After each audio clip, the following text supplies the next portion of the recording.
Hi friends, welcome to Kavitha's kitchen. ఈరోజు వీడియోలో yummy tasty butter చికెన్ని ఎలా తయారు చేసుకోవాలో చూపించబోతున్నానండి. మనం రెస్టారెంట్కి వెళ్ళినప్పుడు నాన్లోకి కానీ, రోటీలోకి కానీ, బిర్యానీలోకి కానీ బటర్ చికెన్ని ఆర్డర్ చేసుకుంటాము. నోట్లో వేసుకుంటే వెన్నలా కరిగిపోతుందండి. ఈ రెసిపీని ఇంట్లోనే మనం రెస్టారెంట్ స్టైల్లో ఎలా చేసుకోవాలో ఈజీ మెథడ్లో మీకు చూపించబోతున్నానండి. పక్కా రెస్టారెంట్ స్టైల్లో మీరు కూడా బటర్ చికెన్ని ఇంట్లో ట్రై చేసి ఇంట్లో వాళ్ళకి పెట్టి వాళ్ళ మెప్పు పొందండి. సో ఫ్రెండ్స్, కొత్తగా చూస్తున్న వాళ్ళు మన ఛానల్ని సబ్స్క్రైబ్ చేసుకొని పక్కనే ఉన్న బెల్ ఐకాన్ని యాక్టివేట్ చేయండి. నేను చేసే ప్రతి వంట మిస్ అవ్వకుండా ముందుగా చూడొచ్చు. స్టవ్ పైన ఒక మందపాటి గిన్నెను పెట్టుకొని అందులో 3 టేబుల్ స్పూన్ల ఆయిల్ వేసుకోవాలి. వేసుకున్నాక అందులోకి కట్ చేసి పెట్టుకున్న ఉల్లిపాయలను వేసుకోవాలి. వేసుకొని ఒకసారి బాగా ఫ్రై చేసుకోవాలి. ఫ్రై చేసుకున్నాక ఇందులోకి కట్ చేసి పెట్టుకున్న టమాటాలని 4 పచ్చిమిర్చి చీలికలను కూడా వేసుకొని ఒకసారి బాగా ఫ్రై చేసుకోవాలి. మనము ఇదంతా గ్రేవీ కొరకు చేస్తున్నామండి. బటర్ చికెన్కి గ్రేవీ కావాలి కాబట్టి వీటిని ఫ్రై చేసుకుంటున్నాము. వీటిని మిక్సీకి వేసుకోవాలండి.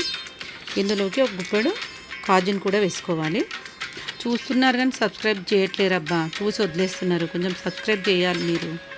తర్వాత అవి వేగిన తర్వాత వాటిని ఒక ప్లేట్లోకి తీసుకొని చల్లారనివ్వాలి.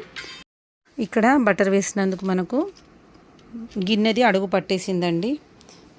తర్వాత ఇందులోకి హోల్ గరం మసాలా క్లీన్ చేసి పెట్టుకున్న 1 kg వరకు చికెన్ని వేసుకొని ఒకసారి బాగా కలుపుకోవాలండి. బటర్ మొత్తం బయటికి వచ్చేంత వరకు ఒకసారి బాగా కలుపుకోవాలి. చూడండి, బటర్ మొత్తం బయటికి రిలీజ్ అవుతుంది. అప్పుడు మనం ఒక టేబుల్ స్పూన్ వరకు అల్లం వెల్లుల్లి పేస్ట్ని వేసేసి ఒకసారి కలుపుకోవాలి. తర్వాత ఇందులోకి కొత్తిమీర ఆకును, పుదీనాకును వేసుకోవాలి. 1 టీ స్పూన్ వరకు పసుపును కూడా యాడ్ చేసుకోవాలండి.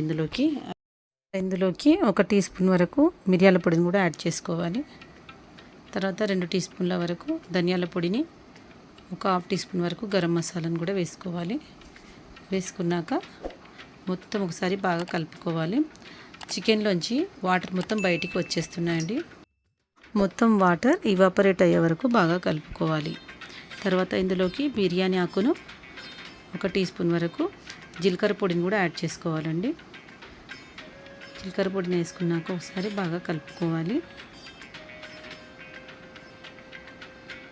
తర్వాత మూత పెట్టేసేసి ఒక 10 నిమిషాలు వదిలేసేయాలండి. మంటను సిమ్లో పెట్టేసి అందులో ఉన్న వాటర్ మొత్తం ఇవాపరేట్ అవుతాయి.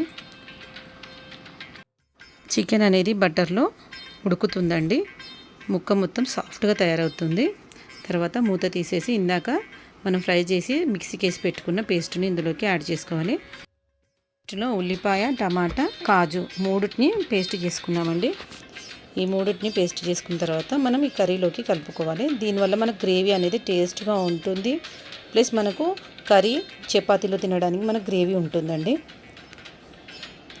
తర్వాత ఇందులోకి సరిపడా కారాన్ని వేసుకోవాలి. నేను 3 టీ స్పూన్ల వరకు కారం వేసుకున్నానండి.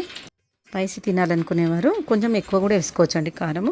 ఇందులో మిరియాల పొడి వేసిన తర్వాత పచ్చిమిర్చి వేసిన గరం మసాలా కూడా వేసుకున్నాం కదా, దాని ప్రకారం నేను 3 స్పూన్ల కారం వేసుకున్నానండి. మీరు ఎక్కువ తినాలనుకుంటే కారాన్ని కొంచెం ఎక్కువ కూడా వేసుకోవచ్చు. సరిపడా ఉప్పును కూడా వేసుకొని టేస్ట్ చూసుకోవాలండి. ఉప్పు కారం తగ్గినట్టు అనిపిస్తే ఇక్కడ అడ్జస్ట్ చేసుకోవచ్చు అండి. వేసుకొని ఓసారి బాగా కలుపుకోవాలి. చూడండి, మనకు గ్రేవీ దగ్గరగా ఉంది.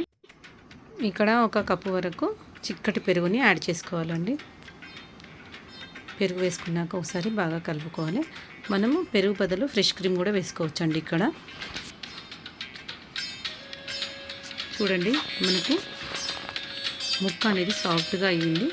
కొంచెం కారం తగ్గినట్టు అనిపించిందండి. నాకు కొద్దిగా కారం యాడ్ చేసుకున్నాను.